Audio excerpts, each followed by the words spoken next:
மாண்புமிகு எதிர்க்கட்சி இல்ல அவங்களுக்கு நாங்களும் பேச விட மாட்டோம். இல்ல மாண்புமிகு நீங்க ஒத்துழைப்பு கொடுக்கலன்னா நாங்களும் பேச விட மாட்டோம். மாண்புமிகு அமைச்சர் நாங்கள் தமிழக அரசுடைய ஸ்டாண்ட நாங்க பேசுறோம். எங்களுக்கும் குரல் கொடுக்க தெரியும். இந்த அவை மாண்பை நாங்களும் பாதுகாக்கிறோம். மாண்புமிகு எதிர்க்கட்சி சொல்லக்கூடிய நோக்கம் தமிழக மக்களுக்கு தவறுதலா சொல்லக்கூடாதுங்கிற பதிவை நாங்கள் செய்கிறோம். ஏற்படுத்தாமல் நிதானமாக உறுதியாக தாய் தமிழ்தான் எங்களுக்கு அடிப்படை என்பதை வைத்து தமிழ்தாய் வாழ்த்தை பாட வைத்தார்களா இல்லையா? அந்த தமிழ்தாய் வாழ்த்தை பாட முடியாமல் வேறு விதமாக இந்த அவை திசை திருப்பப்பட்டு பல்வேறு பிரச்சனைகளுக்கெல்லாம் ஆளான காரணங்களெல்லாம் 22ஆம் ஆண்டு பார்த்தோம், 23 பார்த்தோம், 24 பார்த்தோம், 25 பார்த்தோம், 26 பார்த்தோம். இந்த ஆண்டு தமிழ்தாய் வாழ்த்தை முதலில் பாட வைத்து தேசிய கீதத்தை இருமுறை பாடியதில் எந்த தவறும் இருப்பதாக நாங்கள் கருதவில்லை. அப்படி பாடியது தவறு நீங்களும் கருதிடக்கூடாது என்று நான் சொல்ல விரும்புகின்றேன். பேரவைத் தலைவர் அவர்களே, நாங்கள் கேட்டுக்கொண்டதுபடி தமிழ்தாய் வாழ்த்து முதல்ல ஒரு வாட்டி பாடிட்டீங்க. பொதுவாக இந்த அவையில் இருக்கக்கூடிய மரபு கடந்த காலங்களில், கடந்த ஆட்சி காலங்களில் தமிழ்தாய் வாழ்த்து ஒரு முறையும் நிகழ்ச்சி முடிஞ்சோடனே தேசிய கீதம் ஒரு முறையும் தான் பாடப்பட்டு நிகழ்ச்சிகள் முடியும். ஆனால் இந்த முறை நாங்கள் கேட்பது ஏன் 2 முறை தேசிய கீதம் பாடப்பட்டது அப்படிங்கிறது மட்டும்தான் எங்களுடைய கேள்வி. அப்புறம் தமிழ்தாய் வாழ்த்தையும் 2 முறை நீங்கள் பாட சொல்லி உங்களுடைய ஆளுநர்கிட்ட நீங்கள் ஒரு கோரிக்கை வச்சிருந்திருக்கலாம். அது இங்கே பேசும்போது உறுப்பினர்கள்லாம் ஆளுநர் அவ்வளோ மகிழ்ச்சியாக இருக்கிறாங்கன்னு சொல்லி ஆளுநரை விட நீங்கள்லாம் ரொம்ப மகிழ்ச்சியாக இருக்கிறீங்க.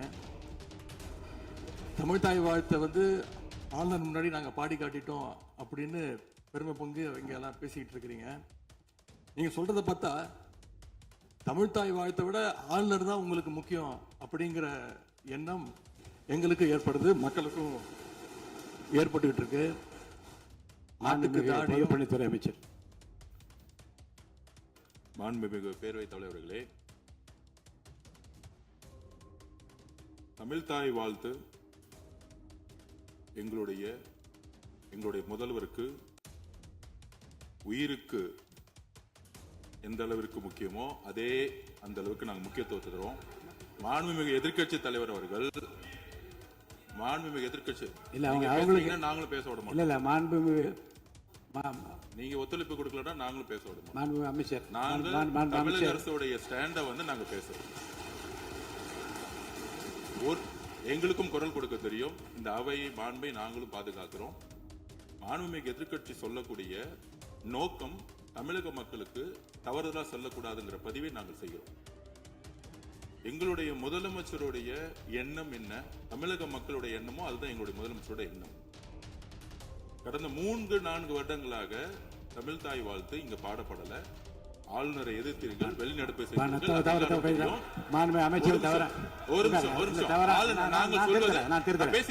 பேசி முடிக்கிறேன். ஆளுநர் முன்பு ஆளுநர் முன்பு மாண்புமிகு அமைச்சர்கள் ஒண்ணு தமிழ்தாய் வாழ்த்து பாடப்பட்டது. இல்ல நான் சொன்னது, நான் கருத்து என்னன்னா ஆளுநர் முன்பு பாடப்பட்டது கிடையாது. அதுதான் நான் சொல்ல வரேன். நான் பேசிடுறேன். ஆளுநர் புறக்கணித்தார், அதற்கு பின்பு பாடப்பட்டது.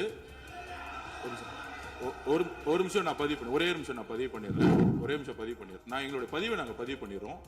அதுல சொன்ன வார்த்தைகள் எங்களுக்கு கஷ்டமா இருந்துச்சு. காம்ப்ரமைஸ்ங்கிற வார்த்தை எங்களுக்கு கடினமா இருந்துச்சு.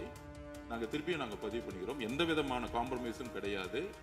தமிழ்தாய் வாழ்த்தை முதலில் பாடப்பட்டது எங்களுடைய முதலமைச்சருடைய வெற்றி, தமிழக மக்களுடைய வெற்றிங்கிறத நாங்க பதிவு பண்ணி எந்த காம்ப்ரமைஸும் இங்க நடக்கல.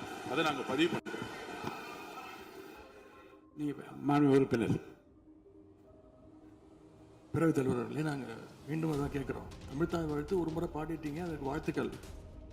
ஏன் தேசிய கீதம் 2 முறை பாடப்பட்டுச்சு? அப்போ ஆளுநர்கிட்ட நீங்கள் கோரிக்கை வச்சிருக்கனால நீங்கள் தேசிய கீதம் 2 முறை பாடப்படணும்னா நாங்கள் தமிழ்தாய் வாழ்த்து 2 முறை இல்லை 3 முறை நாங்கள் போடுவோம்னு சொல்லி அதை நீங்கள் செஞ்சு காட்டிருக்கணும். அதுதான் நான் கேட்குறேன். உங்களுக்கு இப்போ ஆளுநர் முக்கியமா, தமிழ்தாய் வாழ்த்து முக்கியமா அப்படிங்கிறத நான் இந்த அரசுக்கிட்ட நான் கேட்க விரும்புகிறேன்.